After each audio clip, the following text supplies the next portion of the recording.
Mobileye is an autonomous driving company that is based in Israel. The company was acquired by Intel in 2017 but continued to operate independently.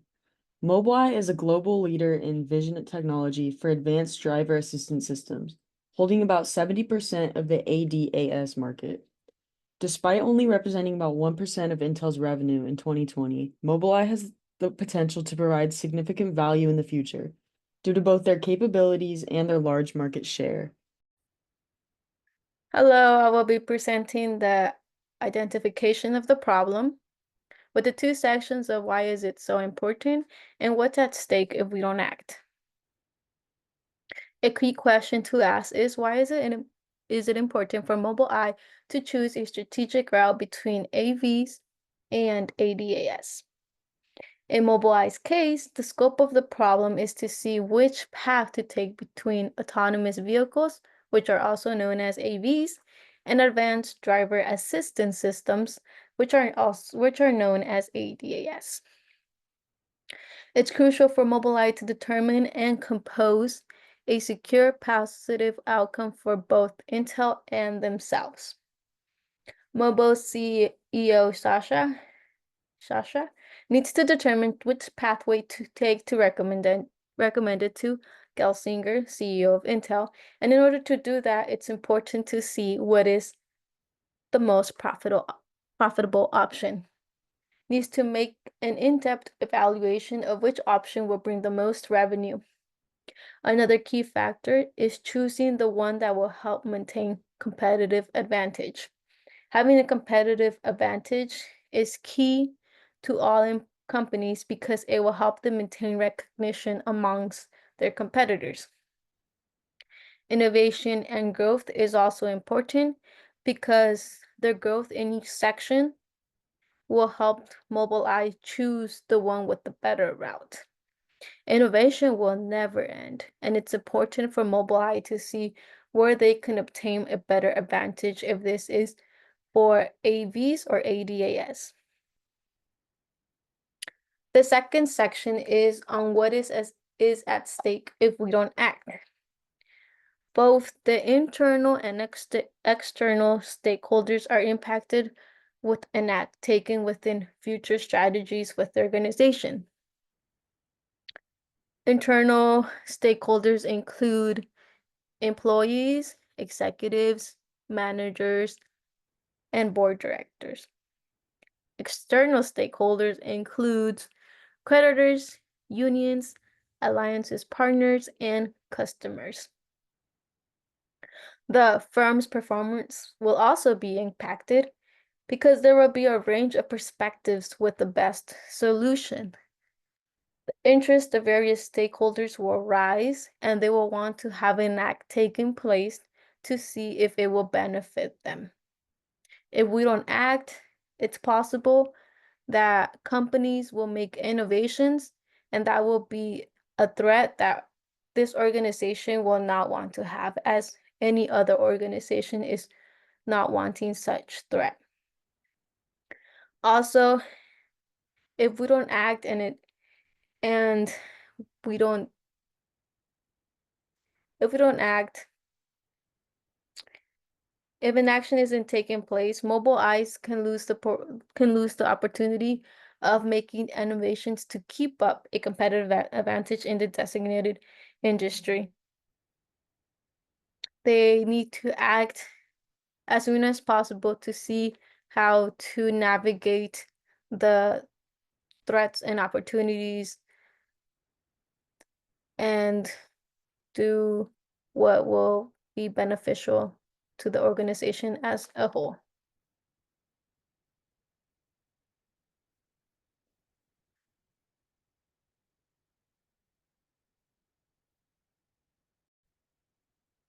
Hello, my name is Christian Gage. I'm going to be doing an analysis of these two industries, the advanced driver assistance systems industry and the autonomous vehicle industry. Both these industries concern Mobileye and its decision to either move into the autonomous vehicle industry or just stay in the advanced driver assistance systems industry, or compete in both industries. I'm going to be using Porter's 5 forces for this analysis, so we'll take a deeper look into each force and how each industry compares to one another. The first force is threat of entry, starting with customer switching costs. Customer switching costs are low in the AV industry, autonomous vehicle industry. Most customers in the AV industry are everyday consumers like you and me. If a customer decides they want to switch to a different AV company, they can do that with little cost. They would need to sell their current AV if they already had one, but people do that all the time with other vehicles. Customer switching costs are high in the ADAS industry, which is the Advanced Driver Assistance Systems industry. Customers uh, that use the advanced driver assistance systems of a company are AV manufacturers. Because of this, if they want to switch to a different ADAS provider, they would have to integrate that change into all their vehicles, which would be a huge cost. The ADAS industry gets to the point because it is harder for outside companies to enter an industry where the customers of that industry are not likely to switch suppliers because of the high switching costs. Next is capital requirements. Capital requirements are high in both the AV and ADAS industries. Both require a great deal of money to accomplish its goal. However, I do believe that AV industries have a slight upper hand because creating autonomous vehicles is much more expensive than creating the technology to help vehicles become autonomous. The AV industry gets a point because it is harder to enter an industry that requires a lot of money up front to generate any kind of profit. Next, we'll look at brand loyalty. In the autonomous vehicle industry, brand loyalty is very important. Many consumers make it a priority that they buy their cars from a specific brand. Because of this, a company in the AV industry has the potential to generate brand loyalty from its customers. Having brand loyalty saves a company money because it is cheaper to keep your current customers than it is to find new customers. On the other hand, the ADAS industry's main customers are AV manufacturers. Brand loyalty is important, but not as much. In the end, AV manufacturers are going to choose their supplier based on the best prices and best quality. Whether the ADASs are coming from Mobileye or another ADAS company is not very important to the AV manufacturer. The AV industry gets a point because it is harder to enter an industry when customers have strong brand loyalty to the brands they use. This means they are less likely to switch to a new company. Next on our list here is restrictive government regulations. Restrictive government regulations do exist in the autonomous vehicle industry. More than half the states in the US do not allow the use of autonomous vehicles without someone operating the vehicle. On top of this, autonomous vehicles companies need to show that their vehicles meet the safety requirements of each state and are capable of self-operation. AV companies are also always under threat of a state or country suddenly banning autonomous vehicles and thus closing a large part of their market.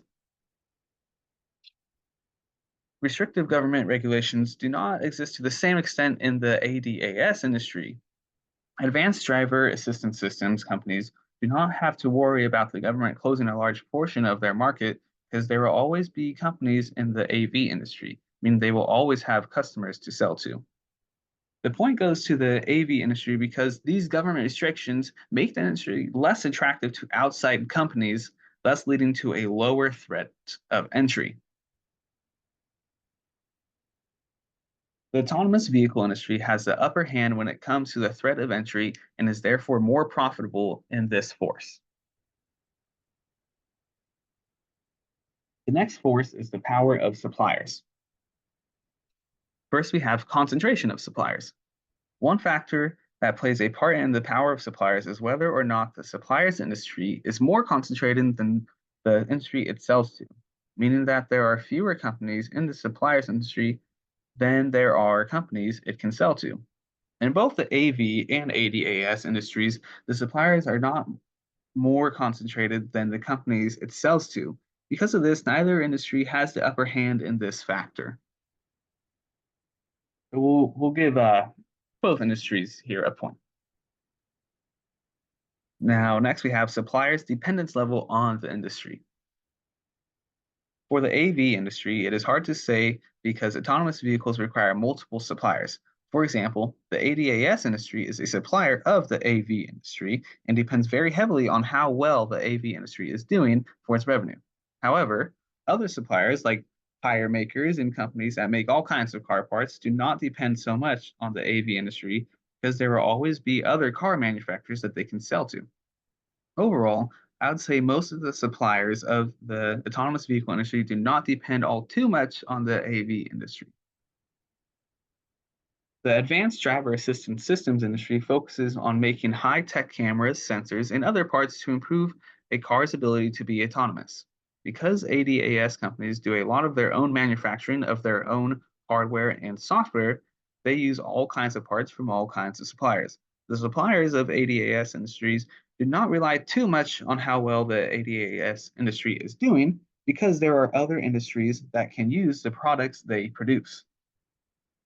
Because of this, neither industry is going to receive a point in the supplier's dependence level. Next, we have switching costs when changing suppliers. Switching costs when changing suppliers. Uh, Companies in the AV industry face high switching costs when changing suppliers. AV companies must be very specific with how they make their vehicles.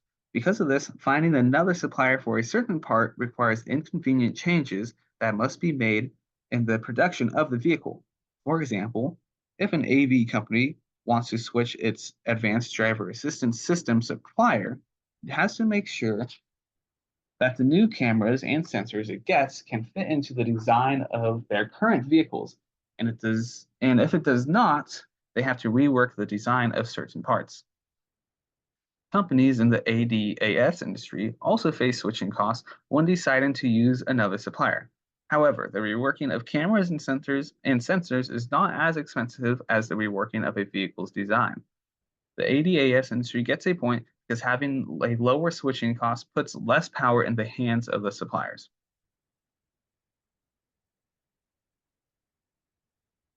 Next, we're going to look at suppliers' ability to forward integrate into the industry. This is a possibility in both the AV and ADAS industry. The case where we are currently talking about is concerning whether or not Mobileye, an advanced driver assistance systems company, should forward integrate into the autonomous vehicles industry. So we know that companies in the AV industry are under threat of their suppliers moving into their industry.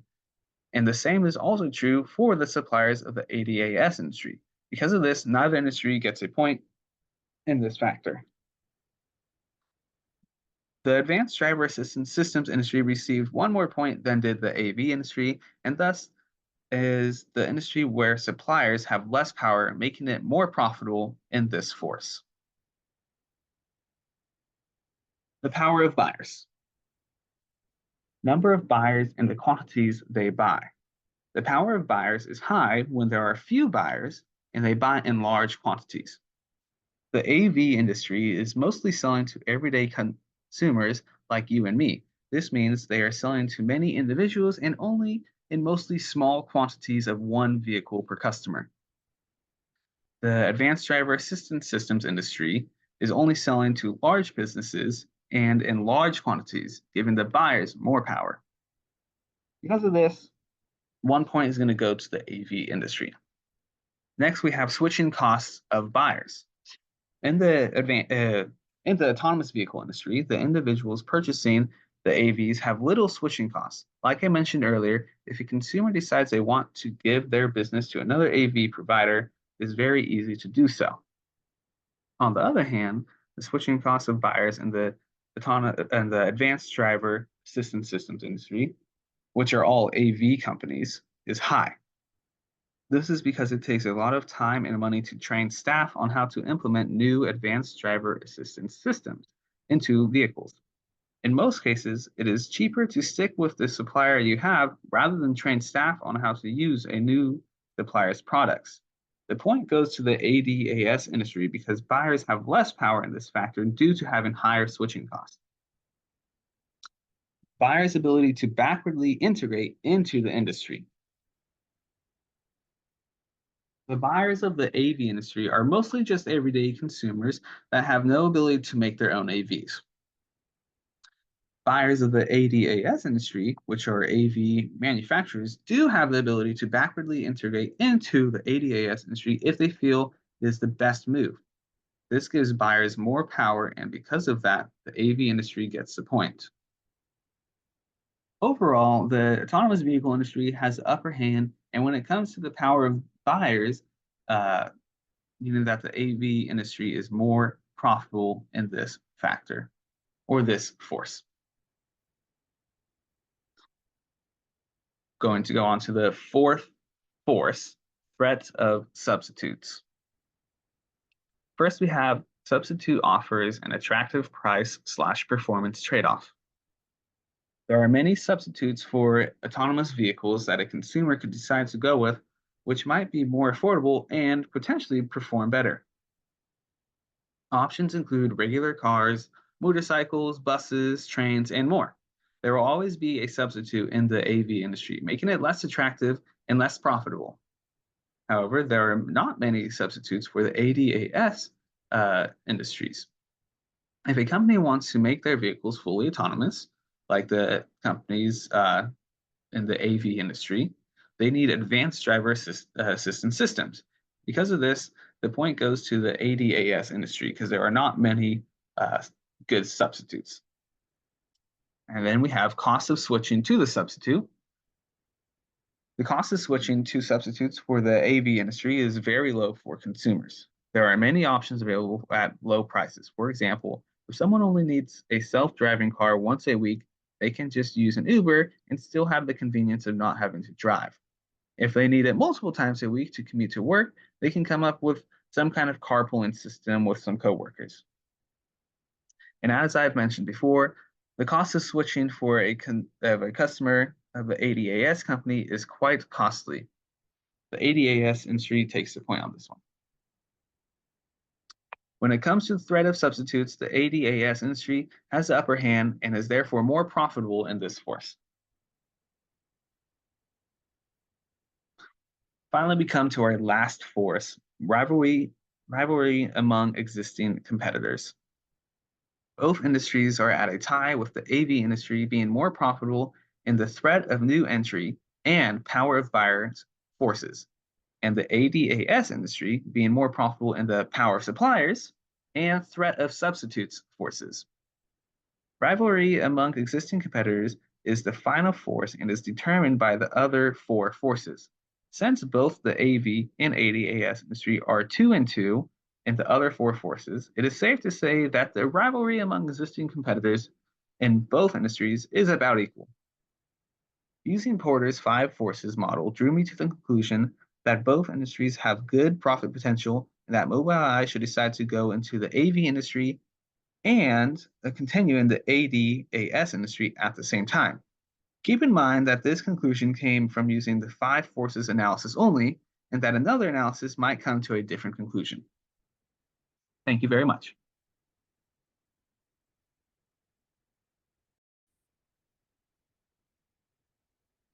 I will be doing analysis part 2 for our presentation.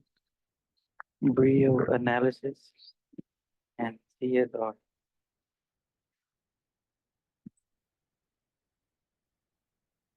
Brio analysis. Brio stands for value, rare, costly to imitate, and organized to preserve. Now value, the advanced driver assistance systems, ADS, and autonomous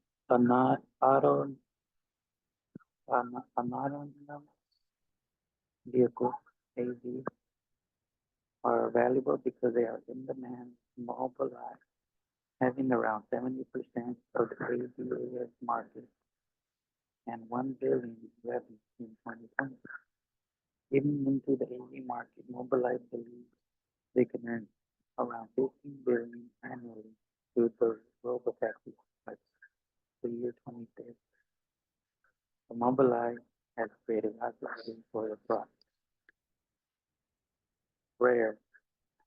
These technologies are not diverse, and there are many different competitors: Tesla, Nvidia, and Qualcomm. the name of the for ADAS system. For AD, there is also many competitors such as Intel Model Ford, Mobileye, and Alphabet Waymo, which was the more visible competitor. These are all robotaxi autonomous. Mobileye does have mobile boundaries. No sé si allá. No sé si en la entrada. And now we will take off. Imitate. 80 years in the market cost imitate capital. As research from the robot $1 this can be a problem for companies ignoring more capital.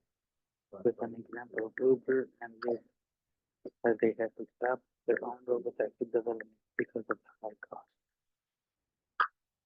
Mobileye have been well organized to capture that. Mobileye have been well organized, capturing value for their parts, becoming the global leader in vision technology for ADAS systems, and eyeing to become world leader in AV. Mobileye ADAS produced 285 vehicle models across many car manufacturers.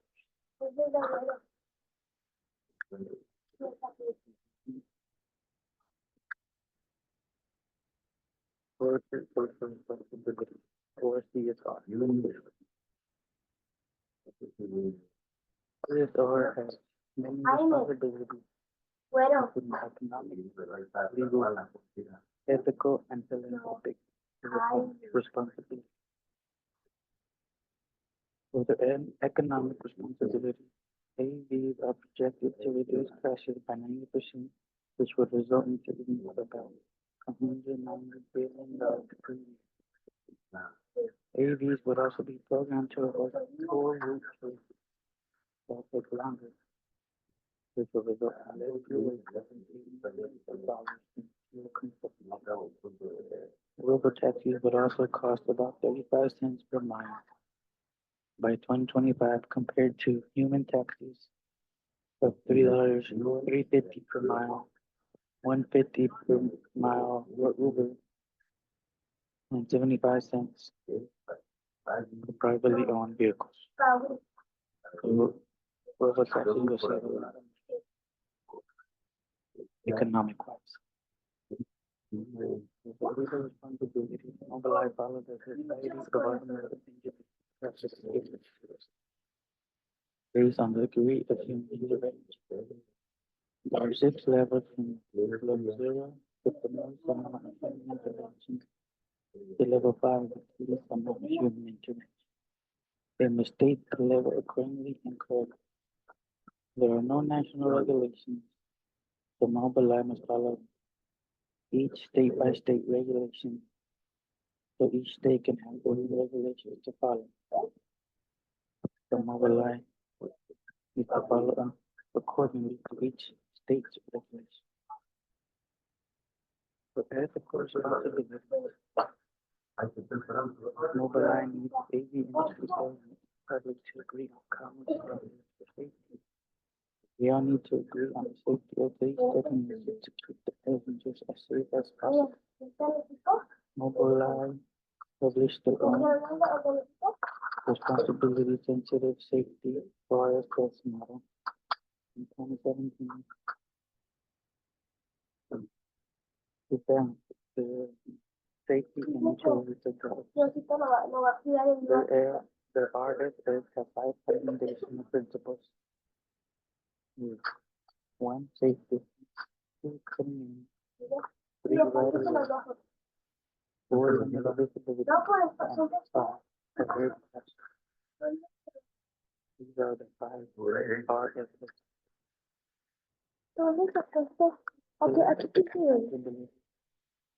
Mobileye operated social awareness as a very local and possible. That many educational initiatives while focusing on building generational partnerships that is community specific. Mobileye also encourages their employees to give back with their cause matching program where they match 100% of an employee donation to a cause of their choice. So whatever the employee donates to whatever organization they want, Mobileye will match 100% to the same organization.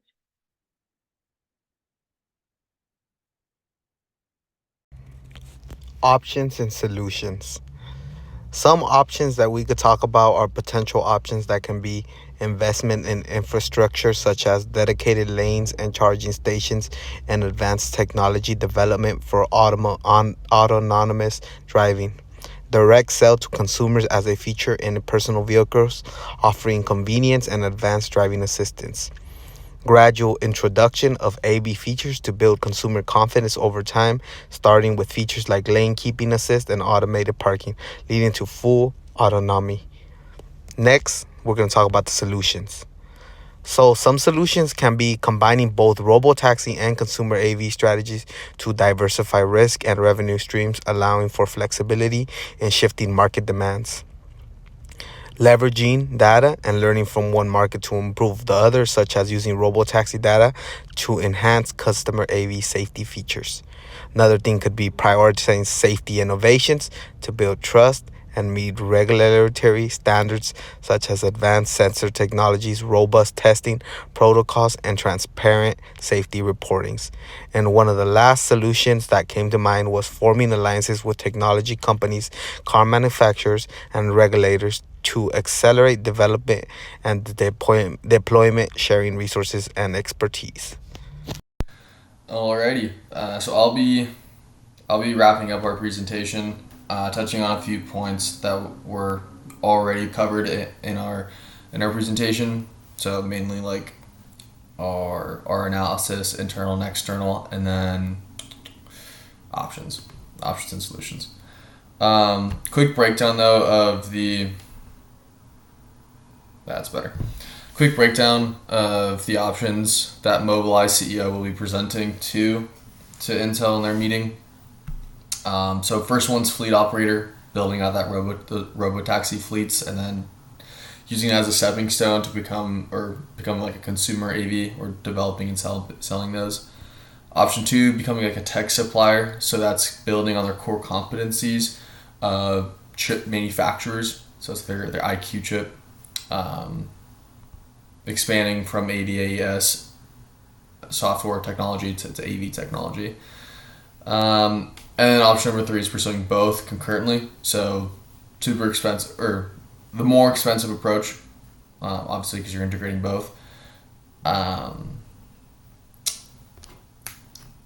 don't want to spend too much. I don't want to word vomit here. So quick breakdown of option number two, fleet operator, developing those robotaxis. It will demand the highest investment and the highest risk of the, or is a high investment and high risk option, being that it's just expensive building out cars. And you're also not just expanding on core competencies, but you're creating like almost new ones. These chip manufacturers of Mobileye, they've never produced cars before. So there's a lot of uncertainty in that. This also does offer the highest ROI, being that they're estimated to generate $15 billion annually by 2030. This also is a very high demanding option, just because they're dealing with a lot of new stuff, a lot of new activities, and I'll get into why that's important later. Just refers to like resources. Becoming a tech supplier. So this is supplying the IQ chips that you currently have, expanding on that technology into AV capabilities, and then supplying the growth of the industry itself. So that's your Waymos and your Cruises, supplying those guys, supporting their fleets rather than building your own and competing against them. I believe that was brought up in our Porter's five forces model, the competitiveness of either option.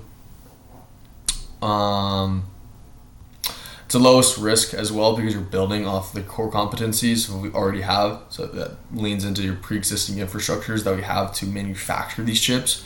We're just building on that and capitalizing on the growth of the AV industry, not participating in our own fleets, but supplying the growth of it. So relatively low margins, ROI. That's the one trade-off, which is I'll get into that in a second. Hybrid option between combine them both, just more flexibility between regulations and or uncertain future changes to regulations living up to those expectations, and then a little bit getting into like competitiveness too, like supplying your own competitors with your chips. Our final recommendation, though, is becoming a tech supplier. The reason being, the easiest way to understand this is the chart on the right. This is as I zoom in, a historical chart of Intel, their net income. So, what's really important here is that since 2021, so 2022 and 2023, their net income, their available cash flow has plummeted. Obviously, this affects Intel's ability to support Mobileye's push, or at least their ambitions to build out a robotaxi fleet. So the reason being is they overextended on their Intel foundry business. So it's semiconductors. They wanted to manufacture and supply that industry. Flooded billions into that business venture. And as you can see, didn't quite pan out, which makes them not in a place at all to invest in large-scale projects like pursuing robotaxis, despite Mobileye's confidence in their ROI come 2020 or 2030. An alternative to this, or we'll skip that and say, so our final recommendation, track supplier, build on what you have, that pre-existing infrastructure. There is growth in this industry. It's just how you want to foresee that, and we just, with Intel at their current net income or available income, we can't support building out our own robotaxis. So instead, capitalize on what we can afford. So we already have that pre-existing infrastructure. We already know this. The buyers, the demand's going to be there. It's going to grow. Our goal is to supply that growth, to support it with our technology that go into these cars, into these fleets, and expanding from ADAS IQ chip technology into the AV IQ chip technology. So building on core competencies and capitalizing on what we can, not getting too ambitious, because currently with Intel's available income or their financial support, they could not support us effectively to pursue such massive business ventures like building out our own robotaxi fleet. This middle, seek outside investment, kind of something I threw in here. Lucid, they're like Tesla in the EV space, so closely related to AV, robotaxis, technology, driving cars.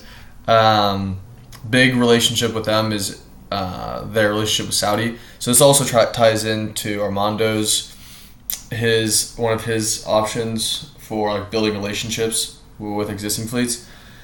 Lucid and Saudi is almost exclusively funding Lucid and their growth because they want to diversify their business portfolio. Them, along with other Middle Eastern countries, are super big in oil, so they're trying to diversify. And so imitating, that's like a goal relationship, find outside investment from, let's say, like even like Middle Eastern companies who want to expand or diversify their earnings or the business ventures into another high growth industry like AVs, EVs, and the liking. But yeah, build relationships with fleets, support fleets, under promise, over deliver, and pursue an option or like our recommendation being something that we can do successfully. Ambitions are great, but if you can't afford them, then yeah, you'll they're just not going to come to fruition. But that'll conclude it for our presentation. Thanks for listening to me talk and the rest of our group.